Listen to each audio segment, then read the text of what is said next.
एक बार ढोलकपुर जंगल में कुकू कोयल बहुत ही मीठा गाना गा रही थी। मैं हूँ कुकू कोयल, गाती हूँ सुंदर मीठा मीठा गाना। तुम सब भी सुनकर आ जाना, आ जाना, आ जाना। उसकी आवाज दूर दूर तक सबको सुनाई दे रही थी। तभी उसकी आवाज सुनकर एक जादूगर वहां आता है और उससे कहता है, वाह कुकू कोयल, तुम्हारी आवाज तो बहुत मीठी है, बिल्कुल खरा सोना है। सोना? हाँ। तभी जादूगर आबरा का डाबरा बोलता और कुकू कोयल से कहता है, तुम अब से जब भी गाना गाओगी और गाते समय अगर तुम्हारे मुंह से एक भी बूंद पानी की नीचे गिर गई तो वो बूंद सोने में बदल जाएगी। लेकिन तुम्हें एक बात का हमेशा ख्याल रखना होगा कि तुम कभी ऐसे लोगों के सामने नहीं गाना जो तुमको किसी भी तरह से नुकसान पहुंचाएं। ऐसा बोलने के बाद जादूगर वहां से चला जाता है। इधर कुकू कोयल फिर से गाना गाने लगती है। तभी वहां पर चंपा लोमड़ी आती है और वो कुकू कोयल का गाना सुनने लगती है। गाना गाते गाते कुकू कोयल के मुहर से पानी गिरता है। पानी के नीचे गिरते ही वो सोने में बदल जाता है। चंपा लोमड़ी अपने सामने सोना देखकर बहुत खुश हो जाती है और झट से सोना उठाती है। फिर वहां से बहुत तेज दौड़ लगाते हुए अपने घर पहुंचती है। इधर कुकू कोयल गाना गाती रहती है। तभी वहां पर एक शिकारी आता है। शिकारी पेड़ के नीचे बैठकर कुकू कोयल का गाना सुनने लगता है। कुकू कोयल गाना गा ही रही थी कि फिर से उसके मुहर से पानी नीचे गिरता है। मुहर का पानी नीचे पहुंचते ही सोने में बदल जाता है। अपने सामने शिकारी सोना देखकर बहुत खुश हो जाता है। वो झट से उसे उठा लेता है। तभी शिकारी फिर देखता है कि ऊपर से पानी की एक और बूंद गिरी जो सोने में बदल गई। शिकारी फिर खुश होता है और उसे भी अपने पास रख लेता है। ऐसे करते हुए कई बूंदें ऊपर से नीचे गिरती है जो सोने में बदलती जाती है। शिकारी मन में सोचता कि शायद आसमान से सोने की बारिश हो रही है और ये सोचते हुए वो एक एक करके सोना उठाता जाता है।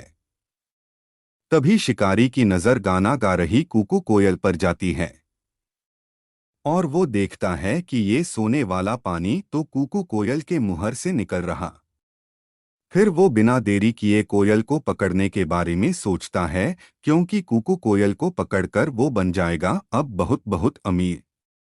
इधर कुकू कोयल गाना गाने में इतना खो जाती है कि उसे इस बात का भी ध्यान नहीं रहता कि उसके आसपास कौन है। फिर शिकारी बहुत धीरे से अपना जाल फेंकता है और कुकू कोयल को पकड़ लेता है।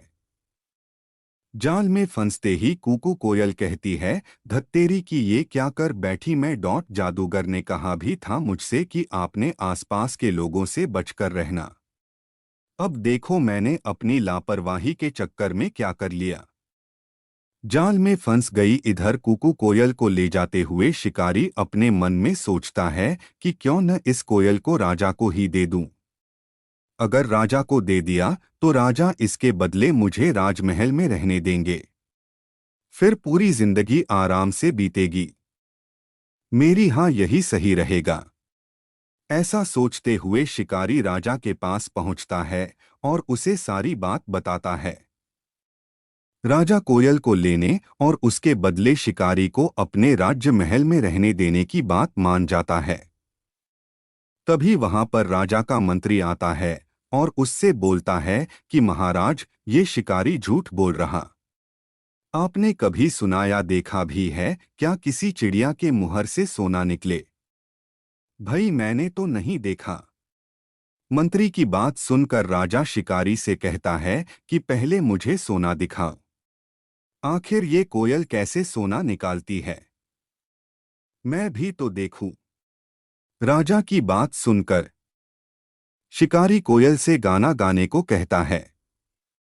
लेकिन कोयल तो इस बार कोई गलती नहीं करना चाहती थी, इसलिए वो अपना मुहर ही नहीं खोलती।